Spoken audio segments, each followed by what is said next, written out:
আজ শেয়ার করব ছানার লাড্ডু। খুব সহজেই কিন্তু এই ছানার লাড্ডু বাড়িতে তৈরি করে নেওয়া যায়। তো হ্যালো এভরিওয়ান, কেমন আছেন আপনারা সবাই? আশা করছি সবাই ভালো আছেন, সুস্থ আছেন। চলে আসলাম একটি নতুন রেসিপি নিয়ে আপনাদের কাছে। তো এখানে আমি প্রথমে একটি কড়াইতে 1 লিটার দুধ বসিয়ে দিয়েছি। দুধটাকে ভালো করে জাল করে নিয়েছি। এবার আমি দুধটার মধ্যে দিয়ে দেব 1 চামচ ছানার পাউডার। তো এখানে ছানার পাউডার দিয়ে আমি ছানাও তৈরি করে নেব। দুধ কিন্তু ফেটে গেছে। আরও কিছুক্ষণ ফুটিয়ে গ্যাসের ফ্লেম অফ করে আমি দুধটাকে ঢেকে রেখে দেব। হয়ে গেছে।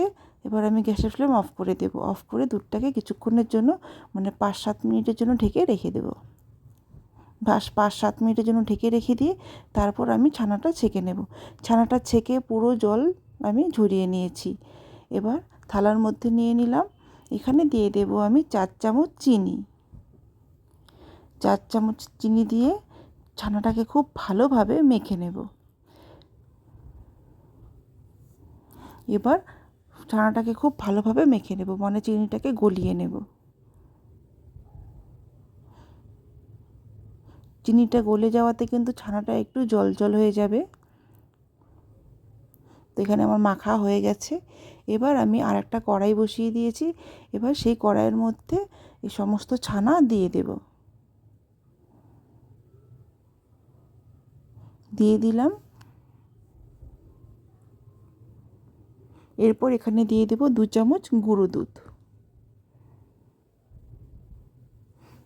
গুঁড়ো দুধ দিয়ে কন্টিনিউ নাড়াচাড়া করতে থাকবো যেন নিচে লেগে না যায়। আর ছানা থেকে যে জল বেরিয়েছিল চিনিটা দেওয়াতে, চিনির যে জলটা, সেই জলটাকে কিন্তু পুরো শুকিয়ে নিতে হবে। নাড়াচাড়া করতে করতে একটা সময় কিন্তু একটু ঝরঝরা টাইপের হয়ে যাবে।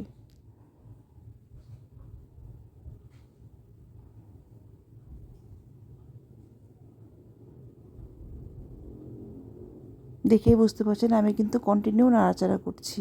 তো এটা কিন্তু মোটামুটি হয়ে গেছে। আর একটু নাড়াচাড়া করে আমি নামিয়ে নেব। নামিয়ে নিয়েছি।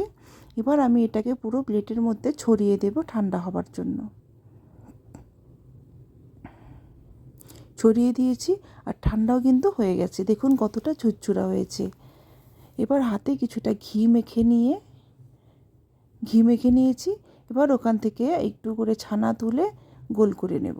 এইভাবে হাতে একটু চাপ দিব, চাপ দিয়ে গোল করলেই গোল হয়ে যাবে। দেখুন হয়ে গেল কিন্তু একটা ছানার লাড্ডু। দেখুন কতটা সুন্দর হয়েছে লাড্ডুটা। তো এইভাবে আমি হাতে ঘি মেখে নিয়ে সামান্য তুলে হাতে একটু হালকা চাপ দিয়ে তারপর গোল করলেই গোল হয়ে যাবে। তো এইভাবে প্রত্যেকটা ছানার লাড্ডু আমি তৈরি করে নিব। তো হয়ে গেছে। তৈরি করতে কিন্তু কোনো ঝামেলা নেই, খুব সহজেই তৈরি হয়ে যায়। দেখুন দেখতে কতটা সুন্দর হয়েছে। তো বন্ধুরা, ভিডিওটি যদি আপনাদের ভালো লাগে তাহলে অবশ্যই লাইক করবেন, কমেন্ট করে জানাবেন। দেখা হবে আবার নতুন কোনো ভিডিওতে। ভালো থাকবেন, সুস্থ থাকবেন, টাটা।